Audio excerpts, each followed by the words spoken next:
BJP की तरफ से एक स्ट्राइक रखी गई है। उस स्ट्राइक में उनके स्टेट के लीडर ये बोले हैं कि हम प्रियंक खरगे साहब के घर को जाकर लॉक करेंगे। मैं ये बोलना चाहता हूँ, आपको स्ट्राइक करना है, आपको कुछ डिमांड करना है तो आप डेमोक्रेटिक वे से जाइए, डीसी ऑफिस को जाइए, डीसी को मेमोरेंडम दीजिए, आपके जो भी डिमांड है वहाँ रखिए जाकर।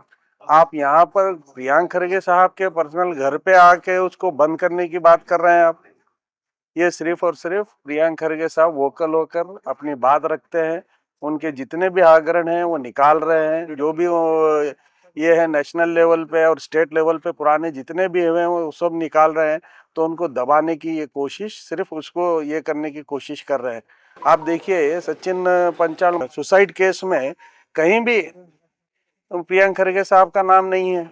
सिर्फ ये प्रियंक खरगे साहब को इसको इन्वॉल्व इसमें डाइवर्ट करने के, जो प्रियंक खरगे साहब जो स्टेट लेवल पे आवाज उठा रहे हैं उनको सिर्फ डाइवर्ट करने के लिए ये चाल है उनके।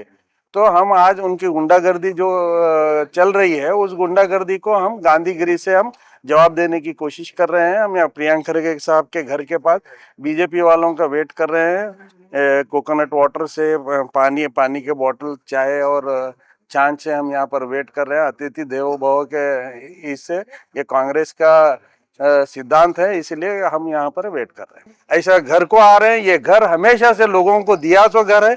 यहाँ खास तौर से हैदराबाद कर्नाटक रीजन के लिए तो खरगे साहब का आर्टिकल 371J जो हमारे इस भाग को दिए हैं, ये सबसे बड़ी देन यहाँ के रीजन के लोगों के लिए है।